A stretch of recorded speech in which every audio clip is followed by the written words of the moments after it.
चलिए स्टार्ट करते हैं। क्लास 10th का पहला चैप्टर वास्तविक संख्याएं, एक्सरसाइज नंबर 1.1 है, ठीक है ना। उसके क्वेश्चन कौन सा है, छठवां और सातवां। छठवां सातवां दो क्वेश्चन देखें इस वीडियो में, ठीक है। इससे पहले क्वेश्चन हो चुके हैं। देखो क्या लिखा है, व्याख्या कीजिए कि 7 गुणा 11 गुणा 13 और प्लस 13 और इतना इतना इतना भाज्य संख्याएं क्यों हैं, ये बताना भाज्य संख्याएं क्यों हैं, कंपोजिट नंबर क्यों है, ठीक है। तो सबसे पहले ये समझो भाज्य संख्या होती क्या है, ठीक है। भाज्य संख्या क्या होती है, भाज्य संख्या समझो, भाज्य संख्या है। इससे पहले वाले वीडियो में मैंने आपको अभाज्य संख्या बताई थी, तो उसी के साथ में भाज्य भी बताई थी। ऐसे नंबर, ऐसी संख्याएं जिनके 2 से ज्यादा गुणनखंड होते हैं वो भाज्य संख्या होती हैं। ऐसी संख्याएं जिनके 2 से ज्यादा गुणनखंड होते हैं वो सभी भाज्य संख्या होती हैं।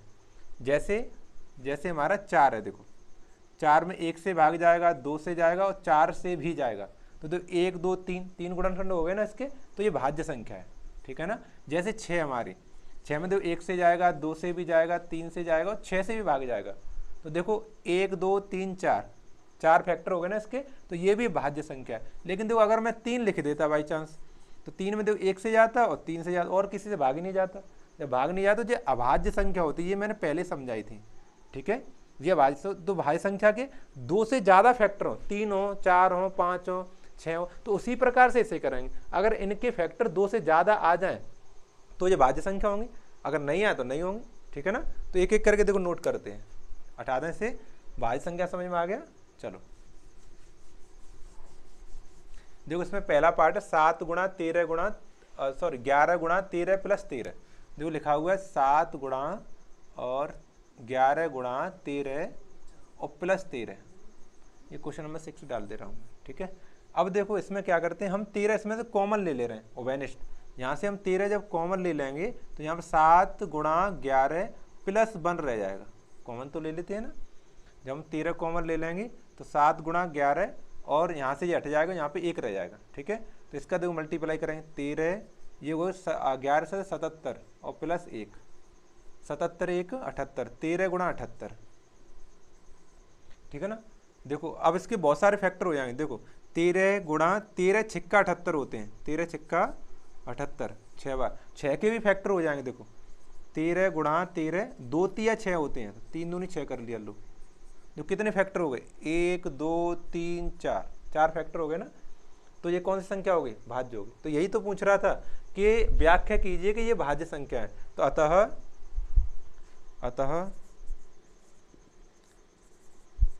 इस संख्या के 2 से अधिक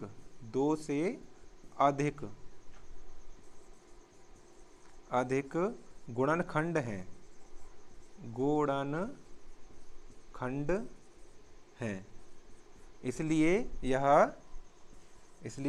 एक भाज्य संख्या होगी। कौन सी संख्या होगी, भाज्य संख्या होगी।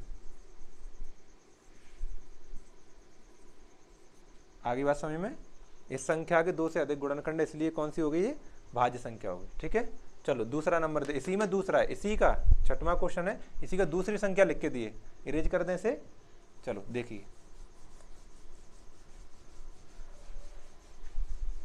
देखो करते हैं। लिखा हुआ 7 6 5 4 3 2 और 5। फिर देखो 7 गुणा 6 गुणा 5 गुणा 4 गुणा 3 गुणा 2 गुणा 1 प्लस 5। तो ऐसे ही सेम इसको करेंगे, इसमें से 5 कॉमन ले लेंगे। क्या कर लेंगे, 5। जैसे ही 5 कॉमन लेंगे तो 7 गुणा 6 गुणा 5 हट जाएगा, यहाँ से रह जाएगा 4 गुणा 3 गुणा 2 और यहाँ पर रहे प्लस 1, ठीक है ना। चलो मल्टीप्लाई करते हैं, 3 दूनी 6 6 24 24 छिक्का 144 144 में 7 से गुणा करना है, केवल 7 से कराएंगे। 7 चौक 28 2, 7 चौक 28 2 30 3 और 7 3 10, यानी 1008। तो रह गए 5, यहाँ पे 1008 और प्लस 1, ठीक है ना। 1008 और 1 कितने हो गए, 1009, 1009, ठीक है। अब जो 1009 के फैक्टर करके देख लो, वैसे ज़्यादा तो नहीं हो पा रहे हैं, और हो जाए तो कर लेना। देखो मैं आपको बता दूं, इसमें 1 से मल्टीप्लाई तो कर सकते हैं, 1 से तो कोई समस्या नहीं। तो फैक्टर देखो 1 2 3, जब हम 3 के फैक्टर करते हैं तो उसमें 1 को काउंट किया जाता है, 1 गुणा 3, दो फैक्टर काउंट किए जाते हैं, है ना। जब हम 4 के फैक्टर करते हैं तो उसमें 1, 2 और 4 काउंट किया जाता है। देखो 1, 2, 3 काउंट किया जाता है, 2 नहीं काउंट। तो ऐसे इसमें 5, 1 यार 9 और 1, 3 फैक्टर हुए कि नहीं हुए?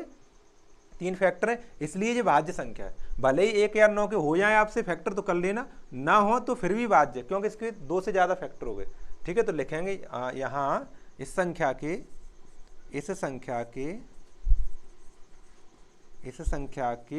2 से अधिक गुणनखंड हैं, गुणनखंड हैं। अतः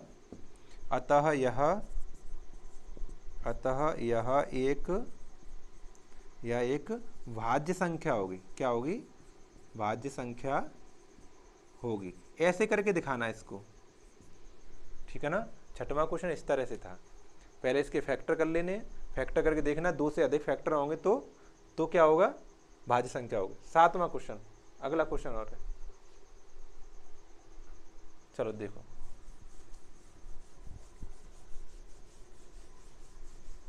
क्वेश्चन नंबर 7।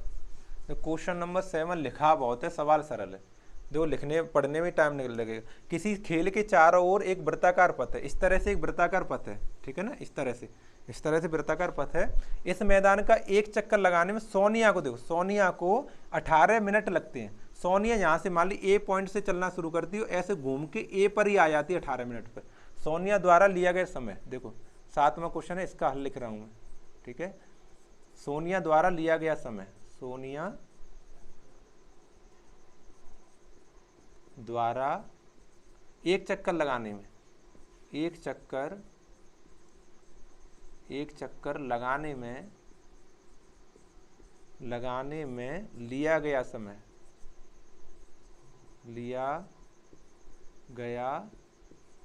समय इक्वल टू 18 मिनट, ठीक है। 18 मिनट लिए। आगे देखो, आगे लिखा हुआ है इसी मैदान का एक चक्कर लगाने में रवि को, किसको? रवि को 12 मिनट लगती हैं। तो इसी को फिर लिखो, रवि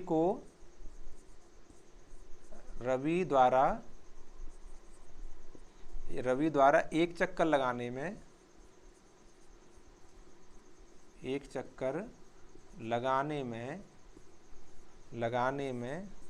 लिया गया समय इक्वल टू 12 मिनट। कितनी है? 12 मिनट, ठीक है ना। अब देखो आगे, देखो क्या पूछा। मान लीजिए कि वे दोनों एक ही स्थान और एक ही समय पर चलना शुरू करते हैं। ये दोनों सोनिया और रवि ए पॉइंट से चलना शुरू करते हैं और एक ही समय पर चलना शुरू करते हैं।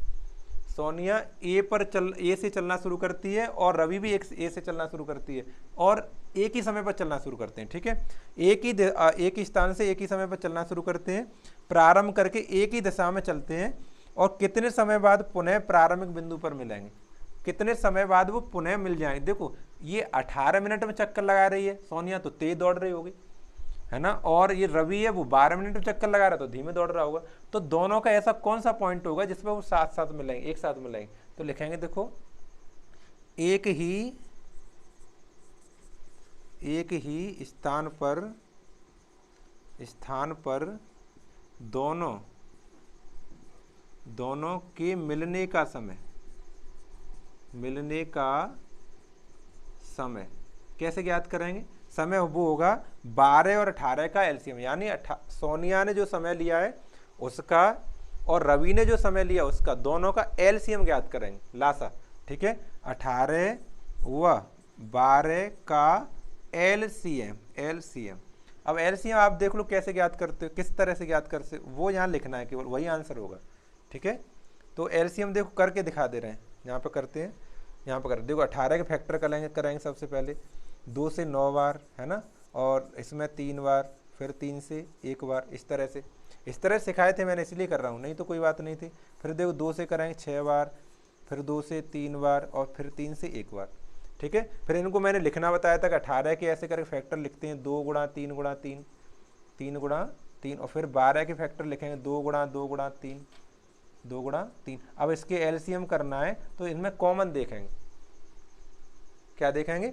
कॉमन। देखो 2 मैच कर रहा है, 2 मैच कर रहा है तो 2 लिख लेंगे गुणा, और देखो ये वाला 3 भी मैच कर रहा है, 3 मैच कर रहा है तो 3 भी लिख लेंगे, है ना, 3 लिखेंगे। और जो मैच नहीं कर रहे हैं, मतलब ओवेनिस्ट नहीं है, कॉमन नहीं है, वो भी लिखेंगे, है ना, वो भी लिखेंगे। क्या लिखेंगे, इसमें 3 और 2 रह गया, 3 गुणा 2 यानी 2 × 6, 6 × 18, 18 × 36, 36 एलसीएम आया। क्या आया, 36। यानी दोनों का जो मिलने का समय होगा वो 36 मिनट बाद होगा। कितने मिनट बाद, 36 मिनट बाद होगा। ठीक है, एलसीएम इस तरह ज्ञात किया। आप करना चाहें तो एलसीएम इस तरह से करते हैं, ऐसे करके दोनों को साथ साथ लिखो और इस तरह से करो। 2 निम्मा 18, 2 छक्का 12, फिर 2 से करो, 9 में जाएगा नहीं, 2 3 6, फिर 3 से करो, 3 तरह करना, 3 एकम 3, फिर 3 से करो, 3 एकम 3, 3 एकम 3। ठीक है, इनका मल्टीप्लाई कर लें, 2 दूनी 4, 4 × 12 और 12 × 36, देखो 36 आएगा नहीं। एलसीएम आप जैसे चाहे वैसे कर लें। इसका आंसर होगा 36 मिनट। क्या होगा, 36 मिनट बाद आपस में मिल जाएंगे। ठीक है ना, इस वीडियो में केवल यही 2 क्वेश्चन थे। ठीक है, आगे अगली एक्सरसाइज देखेंगे।